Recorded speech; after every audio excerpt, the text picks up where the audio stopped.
Ang kwentong ito ay hangos sa tunay na pangyayari. Karanasan ito ni Buboy, taong 2010, sa lugar ng Camarines Sur. Ilalahat ko po sa inyo sa paraan na ako ang nagkikwento sa mga tagapakinig po ninyo. Magandang araw po sa mga nakikinig at pati na rin po sa inyong kwentong baryo. Gusto ko lamang po na ikwento itong karanasan kong nangyari noong nagtatrabaho pa ako bilang isang konduktor ng jeep. Sa ngayon po ay 51 na po ang aking edad. 6 na taon na noong huli akong nakahawak ng mga pamasahe ng pasahero habang nakasabit sa likuran ng jeep. Nagretiro na ako sa trabahong iyon dahil hindi na rin kaya ng aking katawan. Sa ngayon ay nagtitinda na lang ako ng mga sariwang isda dito sa aming barangay. Naalala ko noon, lampas 2 dekada rin akong nagtrabaho bilang konduktor ng jeep. Pinsan ko ang driver kaya hindi naman ako nababarat sa hatian namin sa kita ng pasada namin sa araw-araw. Minsan nga ay pinapasobrahan niya pa ang bigay sa akin lalo na kapag kailangan na kailangan ko ang pera. Sobrang laking pasalamat ko sa pagiging konduktor dahil ito rin ang trabaho na nagpaaral sa 2 kong anak. Sa ngayon po ay teacher na ang panganay ko at ang bunso ko naman ay 2 taon na sa kolehiyo. Teacher din ang kursong kinuha. Sabi niya, hinahangaan niya raw ang kanyang ate kaya gusto niya rin maging isang guro tulad nito. Sa tagal ko bilang isang konduktor, sobrang daming hindi malilimutang nangyari sa akin na kahit siguro ay hindi ko malilimutan kahit kailan. Isang beses din kaming na-hold up ng pinsan ko. May isang beses pa nga na muntik na kaming mamatay dahil dito. Buti na lamang at hindi napuruan ng pinsan ko nang minsang saksakin siya sa tagiliran ng isa sa mga hold-upper nang tumanggi itong ibigay ang laman ng kaha. Ilang araw din siyang na-ospital noon. Pero siguro ang alaala na hindi ko talaga matatanggal sa gunita ko ay nang minsang may sumakay sa aming nilalang na alam naming 2 ni pinsa na hindi isang normal na tao. 3 bayan ang dinadaanan ng ruta ng jeep namin. Halos 10 kilometro ang layo at sa tansya ko ay inaabot kami lagi ng lampas 2 oras para makumpleto ang isang biyahe. 4:00 pa lang ay dapat papunta na kami sa terminal ng jeep. Paunahan kasi ang pila at madalas na ang pinakamalakas na oras para bumiyahe ay tuwing umaga. Papasok pa lang ang mga estudyante pati na rin ang mga nagtatrabaho noon. Unahan lagi sa mga pasahero. Sa gabi naman ay 9:00 ng gabi kami gumagarahe. Meron pa rin kasing mga pasahero ng ganoong oras kaya sinusulit namin bago man lang kami umuwi. Tapos ay saka namin paghahatian ng kinita namin buong araw at iuuwi namin iyon sa kanya-kanya naming bahay. Isa sa mga dadaanan namin ay isang liblib na lugar na tinatawag na Baryo Libod. Halos kalahating kilometro ang haba ng lugar na to. At sobrang bihira ng pasahero na sumasakay o bumababa dito. Siguro dahil na rin napapaligiran ng nagtataasang mga puno at halaman ang lugar. At halos walang nakatira. Wala rin doon mga poste ng ilaw. Kaya sa tuwing dadaan kami, lalo na tuwing gabi ay sobrang dilim sa lugar na ito. Madalas naman ang disgrasya sa parting ito. Madalas mga motor na walang headlight o kaya ilaw sa likod na mabubundol ng mga dumadaan na truck o tricycle na mabilis ang patakbo. Kaming mga bumabiyahe sa lugar na to ay alam na kung kailan babagal o bibilis sa parting ito ng kalsada. Sa dami ba naman ng nasaksihan naming banggaan at mga namatay na driver, alam na namin ang mga patgawin at ang mag-ingat lalo na sa matalas na kurba bago lumabas sa lugar na to. Kaya naman maraming kwento sa lugar ng Barrio Libod na naririnig namin sa mga kapwa driver at konduktor. Sabi nga nila, may mga white lady raw na nagpapakita at tumatawid sa lugar. May mga paring pugot ang ulo. At ang pinakasikat sa mga kwento ay tungkol sa pasaherong basta na lamang daw sasakay sa jeep at bigla ring mawawala kalaunan. Ito ang nangyari sa amin ng pinsan ko. Isang gabing maliwanag ang buwan at pauwi na kami galing sa maghapong pasada. Naaalala kong halos 12:00 na ng gabing iyon. Pareho kaming lasing ni pinsan. Napadaan kasi kami sa isang kaibigan na nagdiwang ng kanyang kaarawan. Muntik pa ngang hindi kami makauwi dahil hindi rin tapos ang inuman noon. Buti na lamang ay nakasalisi kami palabas sa bahay nila. Parehas kaming sa harap nakaupo. Antok na ako noon. Parang nagpatong-patong na ang kalasingan at pagod sa trabaho. Buong araw ka ba namang nakasabit sa likod ng jeep habang nagtatawag ng pasahero? Nang nasa Barrio Libod na kami, ay binagalan ni pinsan ang takbo ng jeep. Lasing na rin kasi siya at malabo na rin ang kanyang paningin. Kaya kung sakaling may makasalubong kaming walang ilaw na motor ay siguradong hindi namin ito makikita. Sa kalagitnaan ng kalsada ay napansin kong may lalaking nakatayo sa di kalayuan. Naiilawan ito ng jeep na nakatayo sa balikat ng daan at nakataas ang kanang kamay.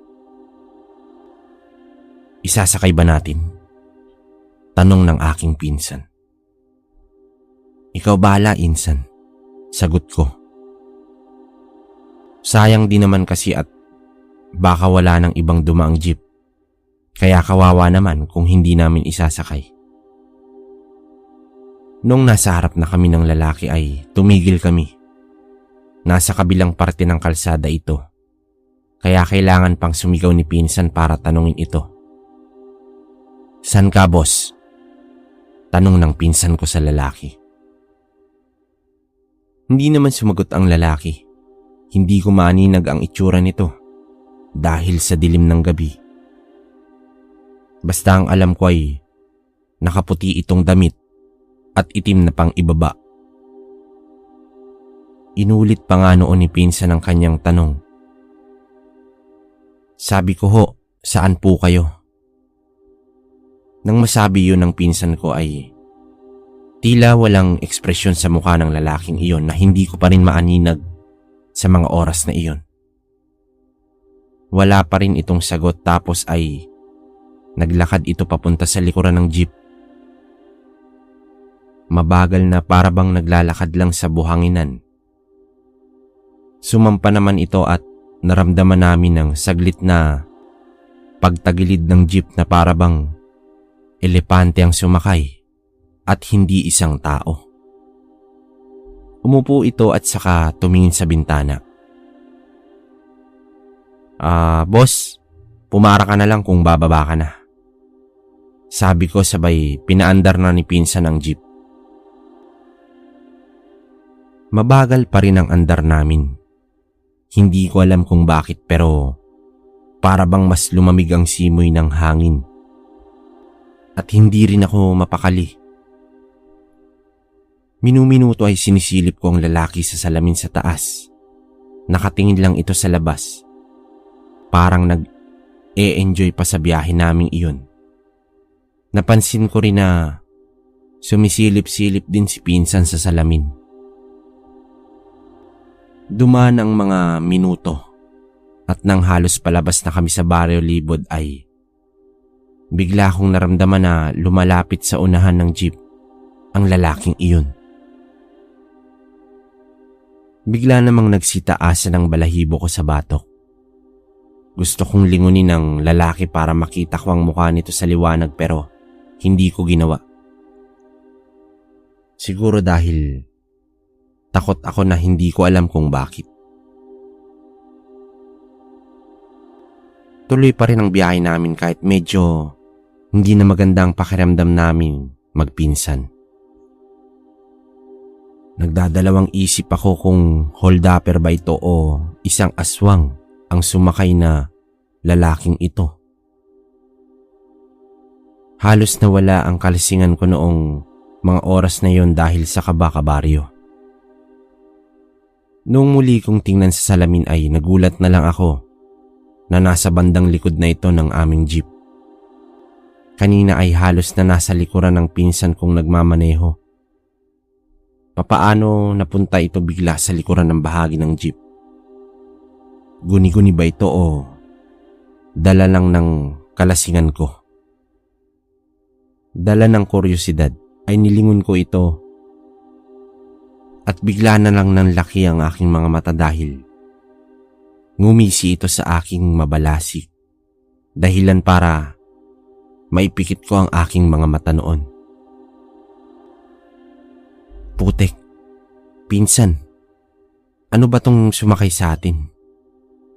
Mahinang bulong ko sa aking pinsan. Maski siya ay nawala din ng pagkalasing noong mga oras na iyon, kabaryo. Pareho na lang kaming itinuon sa daan ang aming atensyon. Maya-maya ay bigla akong kinilabutan sa batok dahil naramdaman ko na nasa likuran ko ito at biglang nagwika ng para. Malalim ang boses ng lalaking iyon.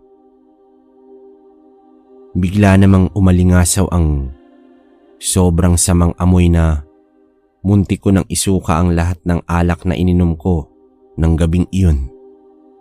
Pero napigilan ko ito. Tapos ay biglang lumitaw sa pagitan namin ni pinsan ng isang mabalahibong kamay na may mahabang kuko. Muntik na ako noong tumalon sa pagkabigla. Nasa palad ng kamay ng lalaki ang bayad nito. Kinuha ni pinsan ng 10 sa kamay. Nanginginig pa na para bang nilalamig ito. Matapos makuha ni pinsan ng bayad, umusog na ang lalaki sa likuran ng parte ng jeep. Tapos ay saka bumaba. Tumagilid ulit ang jeep sa bigat ng yapak ng lalaking iyon. Walang humihinga sa aming magpinsan. Para bang naghihintayan kami sa kung anong gagawin namin. Tumingin ako sa side mirror at muntik nang sumabog ang puso ko dahil sa takot. Nakatingin sa amin ang lalaking bumaba. Namumula ang mga mata nito sa dilim. Doon ko na sinigawan si pinsan na andar na. Agad dumarurot ang jeep. Parang lumilipad kami sa bilis ng takbo at nang marating namin ang matalas na kurbada palabas ng Barrio Libod ay may nakasalubong kaming malaking truck na mabilis din ang takbo. Iniwas ni pinsan ang jeep pero nawalan kami ng kontrol at sinuyod namin ang gilid ng kalsada. Saka kami bumangga sa malaking puno ng mangga at doon na kami parehas na wala ng malay. Gumising ako na nasa ospital na kami. Balot ng benda at naramdaman ko rin ang pamamanhid ng aking muka. Sabi naman noon ni Mean na asawa ko, dahil daw yun sa anesthesia dahil kailangan tayiin ang ulo ko. Mas critical si pinsan noon, pero kalaunan ay nagkamalay din ito. Matapos ang 1 linggo, sabay kaming lumabas ng ospital para sa bahay na magpagaling. Ikunento naman namin sa kanila ang mga nakita namin, pero walang naniwala kahit isa. Lasing lang daw kami pareho. Baka imahinasyon lang namin ang lahat ng nangyari. Tinatakot lang daw namin ang mga sarili namin kaya kami nadisgrasya. Sabi naman ng ibang driver na kaibigan namin, nakikita rin daw nila ang lalaking iyon sa Baryo Libod na nakaputi na laging pumapara. Pero kahit kailan daw ay hindi nila pinasakay ang lalaking iyon. Magpasa hanggang ngayon ay naniniwala pa rin ako na totoo ang lahat ng nakita namin ni pinsan. Isinusumpa ko sa Diyos at sa lahat ng mga santo na kahit lango kami sa alak at sobrang pagod at puyat, alam naming pareho na isang totoong aswang ang sumakay sa amin at nagbayad noong gabing iyon. Simula noon ay hindi na kami nagpapaabot pa ng 12:00 sa daan. Kahit pa may mga inuman o okasyon, ay laging 8:00 ang garahe namin. Hindi na rin kami nagpasakay pa ng pasahero sa Baryo Libod, lalo na kung gabi. Natuto na kami dahil baka sa susunod ay hindi na kami swertihin pa. Isang kasaysayan na muntik nang kumitil sa aking buhay ang hindi ko po malilimutan dahil sa aking trabaho bilang isang konduktor. Hanggang dito na lang po, kwentong baryo. Naway nagustuhan niyo po ang kwentong inilahad ko sa inyo. Okay, so yun, kwentong aswang na naman tayo. Pero ang napapansin nyo ba mga kabaryo, no? Yung mga sender kasi natin ngayon, halos experience nila yung pinapadala. Sa kaya itong sulat ni Buboy, di ba? Kasi ang pangalan niya Buboy. Ayun ang siguro, hindi niya naman sinabi na kung siya ba talaga ay Buboy. Pero yun ang nakalagay. Saka sinabi niya, 2010. Lugar ng Camarines Sur. Sa mga ano nga dyan, baka may nakikinig na taga Camarines Sur. Paki-comment naman kung totoo ba yung kwentong yun. Sa baryo ng Libod. Libod ba? Ayun, Libod. Kung totoo talaga yung taong 2010 to na sinulat ni Buboy. Na naranasan niya. Kasi na-curious lang ako, no? Kasi kung ito, experience lang to ni Buboy na siya, normal na tao, di ba?